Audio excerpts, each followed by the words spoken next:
As NBC Chicago's investigative team reported last week, a man living in this West suburban Berwyn apartment was arrested for allegedly making death threats to witnesses in the case to kill them, anyone in their homes, and any cops. 3 people are now facing federal charges for threatening the people connected to Nolan Wells' death. None of them knew Nolan. None of them knew his family. None of them were anywhere near Horn Island on the 4th of July. So if they weren't part of his world, why did they become part of this story? That question is where this one begins. Federal criminal charges. 3 separate cases. 3 people who, as far as the public record shows, had no relationship to Nolan Wells at all. Not friends, not family, not witnesses, not anyone who was on that boat. And according to reporting from the Associated Press and NBC News, the people charged do not appear to have known Wells, his family, or the group of young people who were with him before he disappeared. So if they weren't part of Nolan's circle, why did they become involved? Why would someone hundreds of miles away allegedly threaten a witness? Why would someone else allegedly call in a bomb threat against a Mississippi government office? And why would a third person allegedly threaten a judge connected to the case only because her son was one of the young people on that 4th of July trip? Those questions don't answer what happened to Nolan, but they tell us something important about what this investigation has become. If you followed this case, you already know its shape. Nolan Wells was 18. On July 4th, he went to Horn Island with a group of friends. By evening, the group came back without him. 2 days later, a park ranger found his body on the island's northwestern tip. His family has spent every week since demanding answers nobody has fully given them. That much you know. What's new is this. The fight over what happened to Nolan has produced a second set of federal cases, and not one person charged in them ever met him. There's a difference between being connected to a case and being responsible for one. In a public investigation, the circle of people who become visible can be enormous. Witnesses, relatives, attorneys, public officials, journalists, first responders, people who were simply at a gathering, or who happened to know someone who was. Visibility creates vulnerability. Once a name becomes recognizable, strangers can start assigning motives to that person without knowing anything about their actual role. That's especially dangerous in a death investigation because proximity is easy to misread. Someone can be close to a witness without ever having witnessed anything. Someone can be related to a person who was present and still know nothing about what happened. Someone can hold public office and have no authority whatsoever over this specific investigation. The public wants every person in a story to occupy a clean role: victim, witness, suspect, official, villain. Real investigations don't work that way. Roles overlap. They shift as information develops. That's part of why threats are so damaging. They force ordinary people into categories before investigators have even finished figuring out where they actually belong. Before we go further, one thing needs to be said plainly. The people discussed in this video who face federal charges are accused of threatening communications. That is not the same as being accused of causing Nolan Wells' death. They have not been convicted of anything. Being charged is not the same as being found guilty. And the fact that someone allegedly threatened a person connected to this investigation does not prove that person was telling the truth, hiding the truth, or involved in what happened to Nolan. The Nolan Wells death investigation remains a separate matter. That distinction matters more than almost anything else in this video. The first thing to understand is that these threats weren't treated as ordinary internet drama. Federal authorities became involved because at least some of the alleged threats cross state lines. That changes the character of the situation entirely. There's also a real difference between scrutiny and intimidation. Scrutiny asks for records. It asks why timelines differ. It asks whether a statement can be corroborated. Those are legitimate questions. and the public is entitled to ask them. Intimidation doesn't ask anything. It's built to create fear. A person who demands answers from a public agency is not doing the same thing as a person who threatens an employee of that agency. A person who criticizes a witness's public statement is not doing the same thing as a person who threatens that witness's family. That distinction should stay visible through everything that follows. The names are Edward James Porter of Illinois, Michelle Francine Edwards of Ohio, and Joseph Alfredo Vasquez Dumarche of California. 3 people, 3 different states, 3 separate allegations, and 1 investigation that had already become emotionally charged before any of these criminal cases ever emerged. Let's take them one at a time. Edward James Porter lives in Berwyn, Illinois. Federal prosecutors say that in late July, he repeatedly called 2 people connected to the case as witnesses. According to the criminal complaint, he threatened to kill them and to kill their families. He allegedly told at least one of them that he knew their home address. And prosecutors say that in at least one of those calls, he described in specific and violent detail exactly what he claimed he would do. There's no public evidence that Porter was one of Nolan's friends, no public evidence he was on Horn Island that day, no public evidence he was part of the July 4th trip at all. Yet he allegedly became involved in this case strongly enough to threaten to kill the people connected to it. If convicted, he faces up to 5 years in federal prison. That's the part that should make us stop, because it shifts the question. It's no longer just, what did the people on Horn Island know?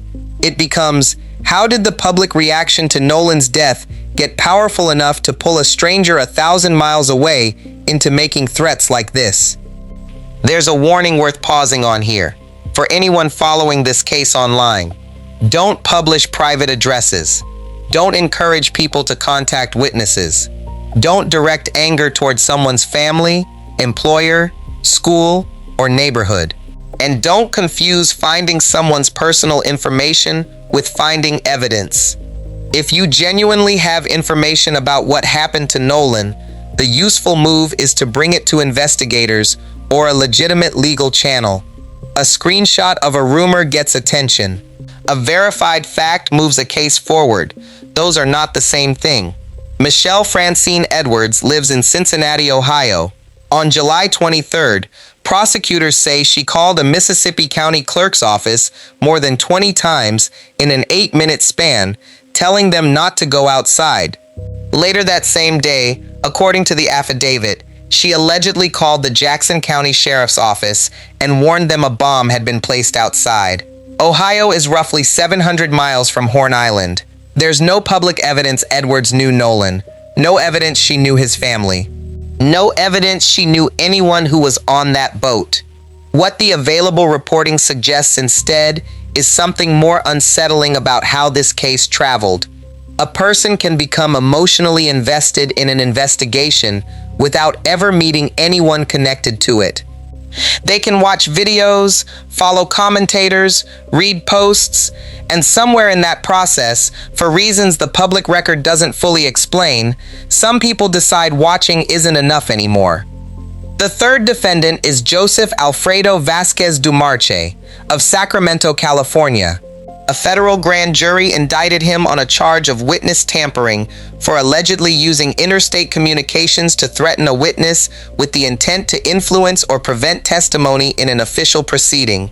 According to reporting, the case is tied to Judge Ashley Cole, a Jackson County Chancery judge whose family became part of this story because her son was one of the young people on the July 4th trip. Cole has said publicly that the messages her family received referenced her children. She shared screenshots of threatening messages, said she feared for her children's safety, and later deactivated her social media accounts. Cole herself has said her family isn't trying to obstruct anything, that her son cooperated fully with the sheriff's investigation. If convicted, Dumarche faces up to 5 years in federal prison. Put the 3 cases together: Illinois, Ohio, California. Different people, different targets, different allegations, and, as far as the public record shows, no established personal connection to Nolan Wells or the boating group in any of them. That's the part that should change how we think about the headline. Someone is threatening people connected to Nolan Wells. But why? The honest answer is that the public evidence doesn't establish one single motive. And anyone claiming to know the full explanation behind all three cases would be going beyond what's actually been proven. There is no verified evidence the three defendants were working together. No evidence one person organized the threats. No evidence they were part of a coordinated campaign. And no evidence that any of this reveals who is responsible for Nolan's death. What the charges do show is something narrower and in its own way more disturbing. The controversy around Nolan's death became powerful enough that people entirely outside his world allegedly started acting on people connected to the investigation. To understand how we got here, we don't need the entire Nolan Wells timeline. You already know it. Instead, think about the information gap. After Nolan disappeared, the public began combing through photographs, videos, boat movements, social media activity, and statements attributed to the people connected to that day. Some of that was based on real reporting, some of it was based on incomplete information, and some of it grew entirely inside social media, with no outside source at all. That distinction became harder and harder to hold on to. There's an uncomfortable truth in high-profile cases like this one.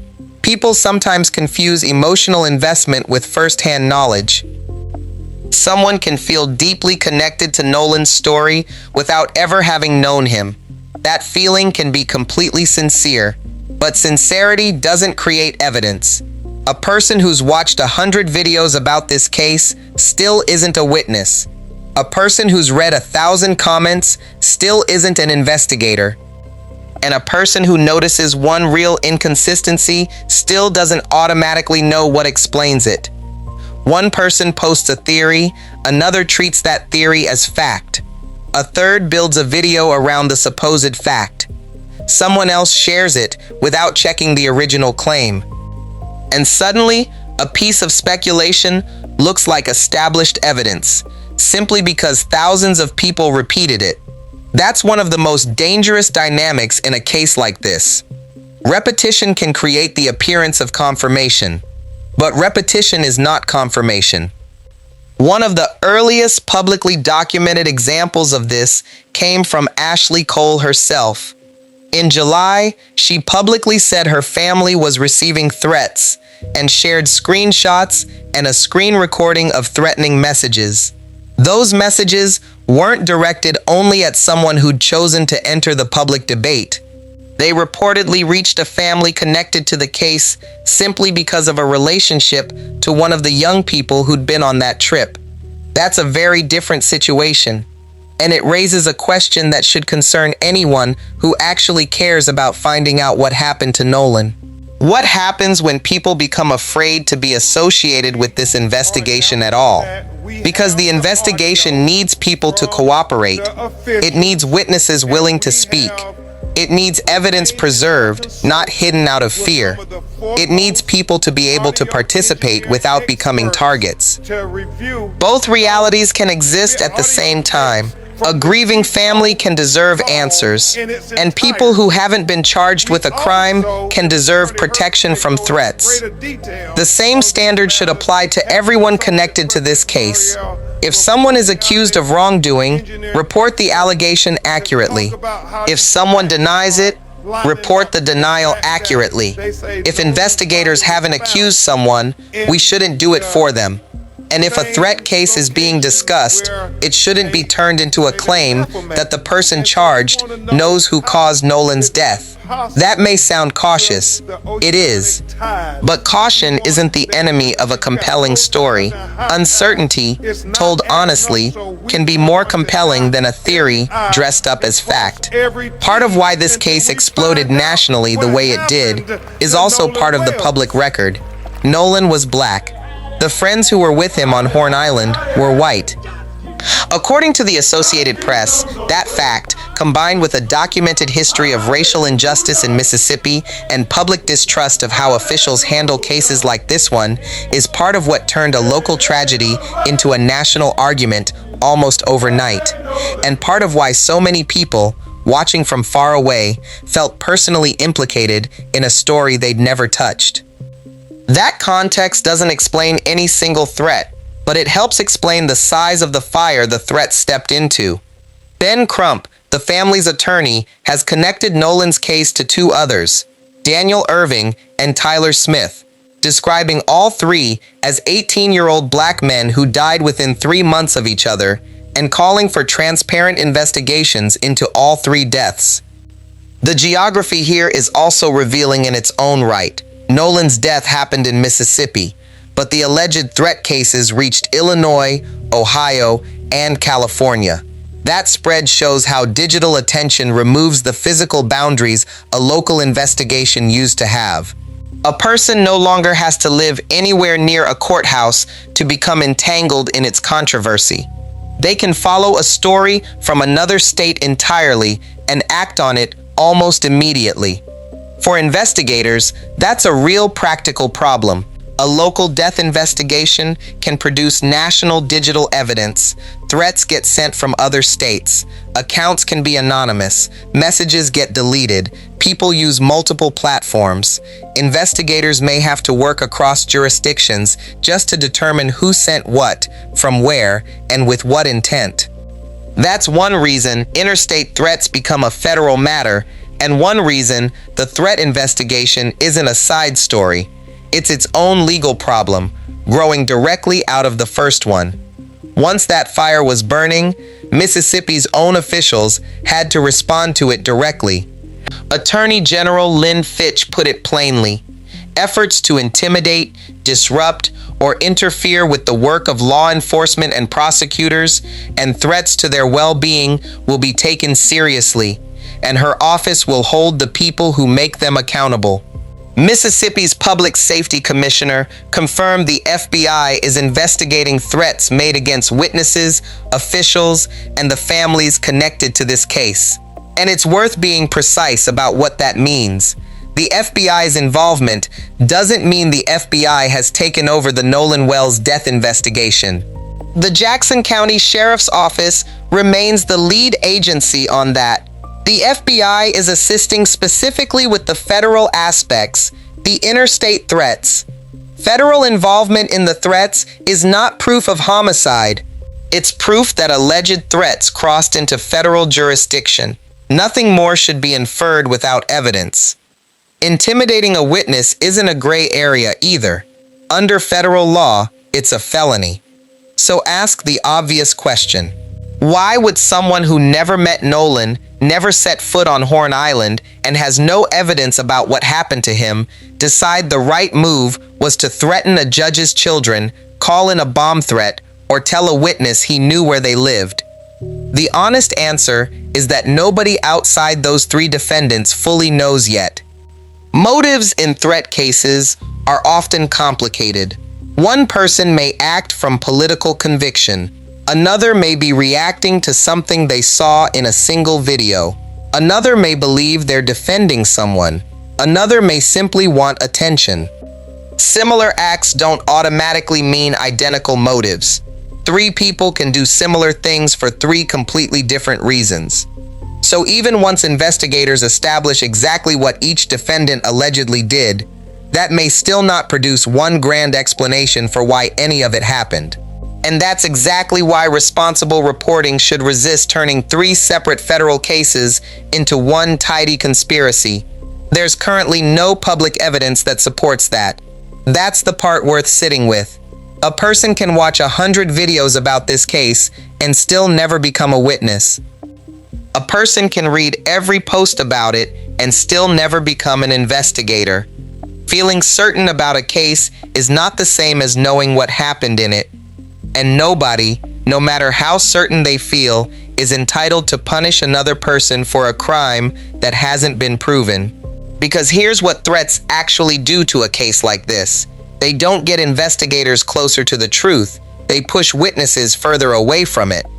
A person with real information might stop talking out of fear. A family might stop responding to messages. Someone might avoid investigators entirely or avoid showing up in court. Every threat against this case makes it a little harder to solve the case people claim they're fighting for. Consider how a moment like this actually builds. A person watches a case from another state, sees a photograph, sees a short clip, hears a commentator say something doesn't add up, reads a post claiming someone lied. The algorithm rewards the most emotionally powerful version of a claim, not necessarily the most accurate one. The angriest video travels further than the cautious one. The result is an information environment where a person 1,000 miles away can feel as though they were personally present. They weren't. They didn't see what happened. They weren't on Horn Island. They didn't conduct the interviews, examine the evidence, or perform the autopsy. But after consuming hundreds of posts, they can feel certain anyway. And certainty that isn't built on evidence is exactly the kind of certainty that becomes dangerous. This isn't about telling you to stop asking questions. Questions are necessary. Nolan's family has questions. Investigators have questions. Journalists have questions. The public has questions. The problem starts when a question becomes an accusation without evidence. Then the accusation becomes a conviction in someone's mind. Then the conviction becomes anger. Then the anger becomes a threat. And eventually, police are investigating the person who made the threat instead of receiving anything useful about the original case. That's the cycle that needs to break. There's another distinction worth making about that word connected. A person can be connected to an investigation several different ways. A witness, a relative of a witness, an attorney, a public official whose office received a threat, someone whose name appears in a document, or simply someone mentioned in public discussion. Those categories are not interchangeable. When reporting on a threat, the relevant question is who the alleged target actually was and what the charging document actually says. Online audiences often compress complicated relationships into a single sentence. He was connected to the case becomes he knew Nolan. She was connected to a witness becomes she was involved. A judge's family was connected to someone on the trip becomes the judge controlled the investigation. Those shortcuts build entirely false narratives. The public record should be allowed to stay as precise as it actually is. So here's where the evidence actually stands, as of now. The independent autopsy the family commissioned came back undetermined, pending further investigation. That's not the same thing as homicide. It means the examination didn't reach a final cause and manner of death based on what was available to it. The official state autopsy is reportedly complete, but it hasn't been made public, and it's expected to go before a grand jury first. That means nobody outside investigators currently has a confirmed cause of death. Not the online theories, not the commentators, not this video. The public wants a definitive answer. The family certainly wants one. Investigators need one. But wanting an answer doesn't let anyone substitute a theory for evidence. The same principle applies to the threats. We know people were threatened. We know federal charges were brought. We know investigators took it seriously. We don't know that all of those threats came from one coordinated network. We don't know that the people accused had inside information. We don't know that they were acting on behalf of anyone connected to Nolan. And we don't know that their conduct reveals anything about what happened on Horn Island. Those unknowns matter, because this case has already shown how quickly a gap in information becomes a breeding ground for certainty. When facts are missing, people fill the space, sometimes with reasonable possibilities, sometimes with assumptions, sometimes with something they saw once in a video and never verified. If you believe Nolan was murdered, every unexplained detail can look like evidence of murder. If you believe Nolan drowned accidentally, every suspicious-looking detail can look like an innocent explanation people are refusing to accept. Both sides can fall into the same trap. Start with a conclusion, then interpret every new piece of information through it. That's confirmation bias, and in an active death investigation, it's genuinely destructive. Now imagine what happens when that mindset moves from analysis to action. A person decides someone else is responsible.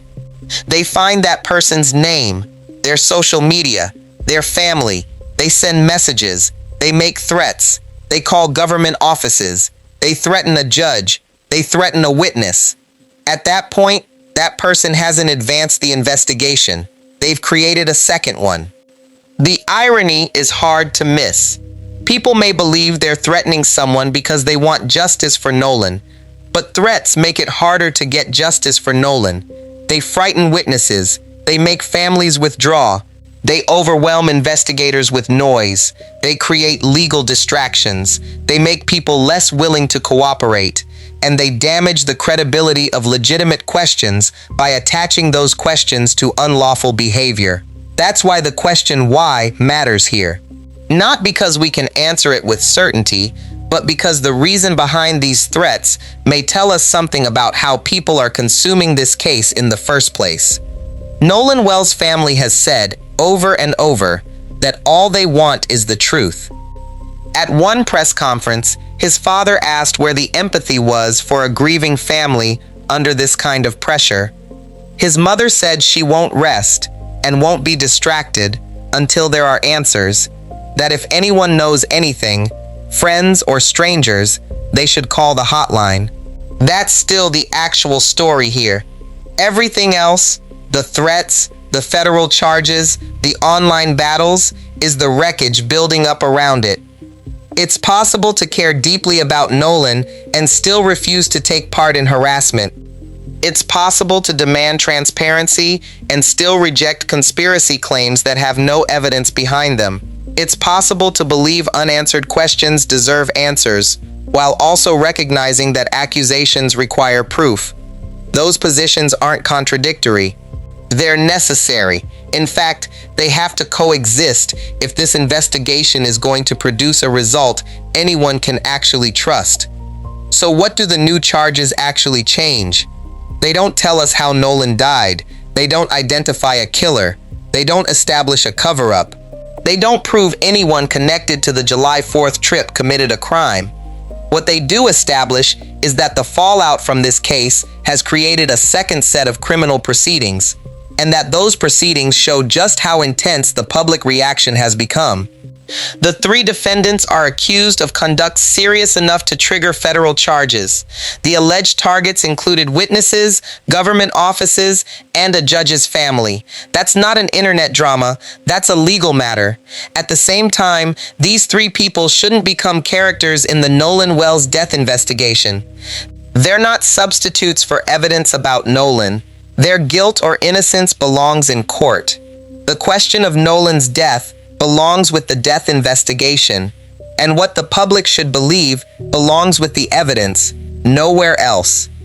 The next real development in this case won't come from a viral post. It'll come from a grand jury, a released autopsy report, evidence that can survive being challenged in court. Until then, the responsible position isn't to pretend we already know what happened to Nolan Wells.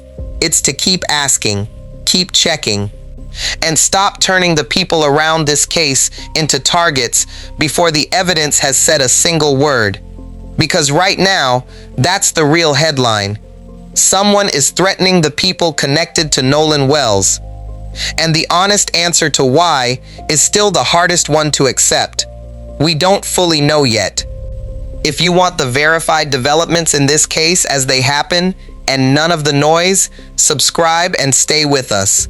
And remember, the strongest story isn't always the most dramatic theory.